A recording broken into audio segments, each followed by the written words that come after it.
Welcome to Cross Search. I'm Jodie Papike. The goal of this vlog has always been to be able to bring real life situations that we experience with advisors that we're working with to you, our audience. And today I'd love to chat about what has come up over and over and over again with advisors, honestly, since we were formed in the late 80s. And that is, advisors spend so much time talking to firms that ultimately they would never join. Honestly, that's what our process has been from the very beginning of our formation, is to really help advisors understand what is most important to them and really prioritize their wish list and their deal breakers, if you will, before they ever go into conversations with firms. What I experience with advisors is that unfortunately, sometimes advisors find us once they've talked to several firms, and they come to us because they're frustrated with the process. They feel overwhelmed, they feel confused, and candidly, every firm starts to sound very similar. But the truth is, firms are very, very different from each other. So what we do with advisors is we start with, what are your deal breaker items, and what are the things that are most important to you? So today, I want to bring up the 4 things that you could focus on the most and really spend time diving into in a deeper level so that you don't spend any time when you're talking to firms.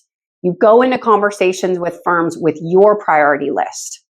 So the first one of that item list is pricing. So many advisors focus on payout because it's very easy to focus on the payout, candidly. It's, I get a 90% now, and I want to make sure that the firm that I go to, I'm either getting a 90 or higher. But honestly, there are things within the pricing of firms that is so much more impactful than what your payout's going to be. For example, if you do advisory business, what is the admin fee of the firm that you're going to? And in addition to that, if you're using third-party money managers, making sure that from day one, you're discussing the manager fee at your current firm versus the manager fee at the firm that you're potentially going to. Also, within pricing is the expenses that the firm charges. You can focus honestly on the big things like the E&O policy, but you also have to focus in on technology costs and what those technology costs cover to make sure that you're really looking at an apples to apples comparison. Because again, advisors will say, great, I'm getting a 90% payout.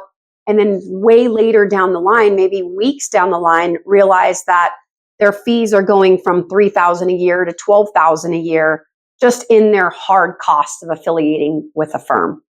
So when you're looking at pricing, go a lot deeper into that discussion from day one.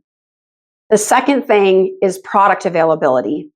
And a lot of advisors obviously know that they need to make sure that if they're selling mutual funds, variable annuities, they need to look at the lists of products available.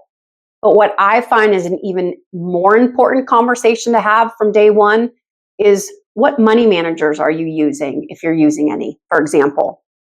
Not every firm is very robust with regards to the managers that they allow advisors to use or that they have access to.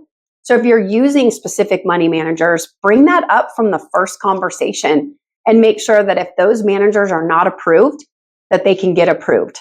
Some firms are very flexible with adding managers and adding products in general, whereas others just are not. The third thing, and it's very, very important, is structure of your business. Because some firms are very flexible and they allow sort of outside the box business models, whereas others are very restrictive. So for example, do you have your own RIA? Or do you have a structure where you're supervising multiple advisors in different locations? Do you have any outside business activities that are maybe a little bit outside the box that need to be approved from day one?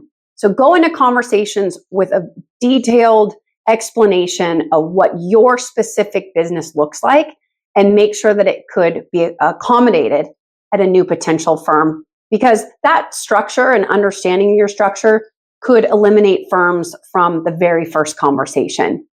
And the fourth and final thing that is really important to look into is technology and the clearing firm.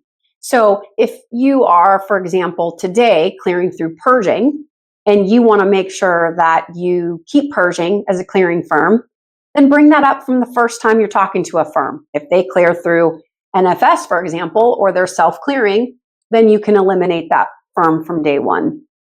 With regards to technology, come up with a detailed list of the technology that you're currently using and discuss any of those pieces of your technology stack that are deal breakers.